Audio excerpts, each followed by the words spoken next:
더 나은 미래를 만들기 위해 현재에 충실하기. 이시타 카트얄. 우리는 행복한 삶과 성공적인 커리어를 위해 많은 일을 하면서 정작 현재를 잊고 삽니다. 지금 바로 이 순간에 대한 생각은 하지 않는 거죠. 전에 봤던 달라이라마의 인터뷰가 생각납니다. 인터뷰어가 달라이라마에게 우주에서 가장 이상하고 특이하고 별난 게 무엇이라고 생각하시나요? 라고 묻자 그는 이렇게 대답했죠. 그건 사람입니다. 인터뷰어가 경외에 가득 찬 목소리로 다시 물었어요. 어째서요? 달라이라마는 그 이유를 다음과 같이 설명했습니다.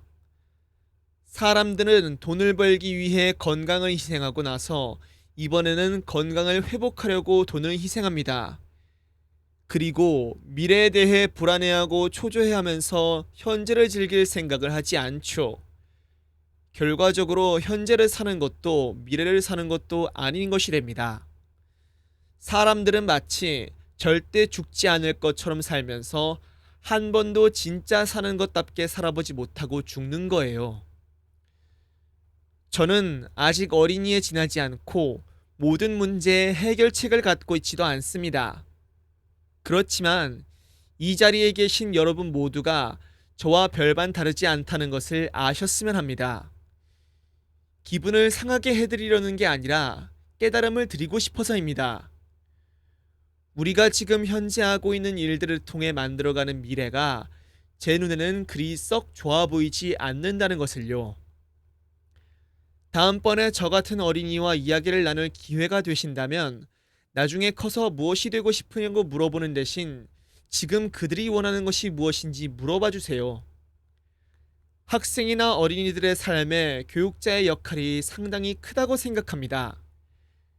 교육의 목적은 직장 생활의 성공이 아니라 지성인을 만들어내는 것입니다. 만일 교육자들이 모든 이에게 지금 네가 원하는 것이 무엇인가 라고 묻는다면 세상이 바뀔 수도 있을 것입니다. 커서 무엇이 되고 싶으냐는 질문에는 문제가 내재되어 있습니다. 청소년들이 오늘 할 수 있는 일을 폄하하는 것이죠. 어린이들에게 오늘 하고 싶은 일을 하려면 미래에 적당한 때가 오기를 기다려야 한다는 생각을 심어주는 거예요. 왜 그래야 하는 거죠? 우리는 언제든 우리 자신에게 충실해야 합니다. 김남이 옮김. 보이는 것이 전부가 아니다. 정민. 옛날부터 그림과 시는 아주 가까운 사이였다. 시는 모양이 없는 그림이고 그림은 소리가 없는 시라는 말도 있었다. 그림 이야기를 통해 시를 이해하는 공부를 해보기로 하자. 시인은 자신이 하고 싶은 말을 직접 하지 않는다. 사물을 데려와 사물이 대신 말하게 한다.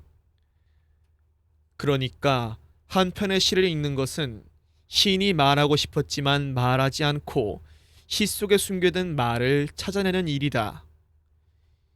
이것은 숨은 그림 찾기 또는 보물 찾기 놀이와도 비슷하다. 이 점은 화가도 마찬가지이다. 화가는 풍경이나 사물을 그린다. 이때 화가는 화면 속의 자신의 느낌을 직접 표현할 수가 없다. 그림은 사진과 다르다. 화가는 색채나 풍경의 표정을 통해 자신의 생각을 담는다. 이제부터 살펴볼 몇 가지 이야기는 그림이 시와 얼마나 가까운 사이인지 잘 보여준다. 옛날 중국의 송나라에 휘종 황제가 있었다. 그는 그림을 무척 사랑했다. 그림을 사랑했을 뿐 아니라 그 자신이 훌륭한 화가였다. 휘종 황제는 자주 궁중의 화가들을 모아놓고 그림 대회를 열었다. 그때마다 황제는 직접 그림의 제목을 정했다. 그 제목은 보통 유명한 시의 한 구절에서 따온 것이었다. 한 번은 꽃을 밟고 돌아가니 말발굽에서 향기가 난다라는 제목이 걸렸다. 말을 타고 꽃밭을 지나가니까 말 발굽에서 꽃향기가 난다는 말이다. 황제는 화가들에게 말 발굽에 묻은 꽃향기를 그림으로 그려보라고 한 것이다. 꽃향기는 코로 맡아서 아는 것이지 눈으로는 볼 수가 없다. 보이지도 않는 향기를 어떻게 그릴 수 있을까? 화가들은 모두 고민에 빠졌다. 꽃이나 말을 그리라고 한다면 어렵지 않겠는데 말발굽에 묻은 꽃향기만은 도저히 그릴 수가 없었다. 모두들 그림에 손을 못 대고 쩔쩔매고 있었다. 그때였다. 한 젊은 화가가 그림을 제출하였다. 사람들의 눈이 일제히 그 사람의 그림 위로 쏠렸다. 말 한 마리가 달려가는데 그 꽁무니를 나빗대가 뒤쫓아가는 그림이었다. 말발굽에 묻은 향기를 나빗대가 대신 말해주고 있었다. 젊은 화가는 말을 따라가는 나빗대로 꽃향기를 표현했다. 이런 것을 한 시에서는 입상진이라고 한다. 이 말은 형상을 세워서 나타내려는 뜻을 전달한다라는 뜻이다. 다시 말해 나빗대라는 형상으로 말발굽에 묻은 향기를 충분히 전달할 수 있다는 것이다. 여기서 말하는 형상을 시에서는 이미지라는 말로 표현한다. 시인은 결코 직접 말하지 않는다. 이미지를 통해서 말한다. 그러니까 한 편의 시를 읽는 것은 바로 이미지 속에 담긴 의미를 찾는 일과 같다. 휘종 황제의 그림 대회 이야기를 하나 더 해보자. 이번에는 어지러운 산이 옛절을 감추었다라는 제목이 주어졌다. 절을 그려야 하지만 감춰져 있어야 한다고 했기 때문에 이번에도 화가들은 고민에 빠졌다. 어떻게 그려야 할까? 한참을 끙끙대다 화가들은 그림을 그렸다. 그림은 대부분 산을 그려놓고 그 숲속 나무 사이로 절집의 지붕이 희미하게 비치거나 숲 위로 절의 탑이 삐쭉 솟아있는 풍경이었다. 황제는 불만스러운 표정으로 앉아 있었다. 그때 한 화가가 그림을 제출했다.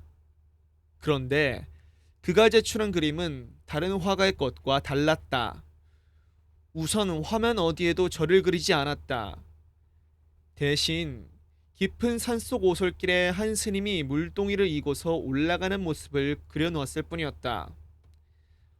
황제는 그제야 흡족한 표정이 되어 이렇게 말했다. 이 화가에게 1등상을 주겠다. 사람들이 고개를 갸우뚱했다. 황제가 설명했다. 자, 이 그림을 보아라. 내가 그리라고 하는 것은 산속에 감춰져 보이지 않는 절이었다. 보이지 않는 것을 그리라고 했는데 다른 화가들은 모두 눈에 보이는 절의 지붕이나 탑을 그렸다. 그런데 이 사람은 절을 그리는 대신 물을 기르러 나온 스님을 그렸구나. 스님이 물을 기르러 나온 곳을 보니 근처에 절이 있는 것을 알 수 있다. 그런데 산이 너무 깊어서 보이지 않는 게로구나. 그가 비록 절을 그리지는 않았지만 물을 기르러 나온 스님만 보고도 가까운 곳에 절이 있다는 것을 알 수 있지 않겠느냐. 이것이 내가 이 그림에 1등을 주는 까닭이다. 사람들은 그제야 황제의 깊은 뜻을 알아차리고 고개를 끄덕거렸다. 이 화가는 절을 그리지 않으면서 절을 그리는 방법을 알았다. 화가는 그리지 않으면서 절을 그렸다. 시인은 말하지 않고도 자기가 말하고 싶은 것을 말한다. 따지고 보면 하나도 다를 것이 없다. 이제 앞의 그림과 비슷한 한 시를 한 수 감상해보자. 약촉해다 어느새 길을 잃었지. 천봉우리 가을잎 덮인 속에서 산스님이 물을 길어 돌아가더니 숲 끝에서 차다리는 연기가 일어난다. 율곡이의 산속이라는 작품이다. 단풍이 물들고 나더니 어느새 낙엽이 수북이 쌓였다. 어떤 사람이 망태기를 들고 낙엽 쌓인 산속에서 약초를 캔다. 여름에는 잘 보이지 않던 약초가 낙엽을 들추자 여기저기서 제 모습을 드러낸다. 보통 때는 볼 수 없던 귀한 약초들도 많다. 정신없이 약초를 캐다 보니 나도 모르는 사이에 깊은 산속으로 들어와 버렸다. 정신을 차려보니 길에서 한참이나 들어온 가을 산속이다.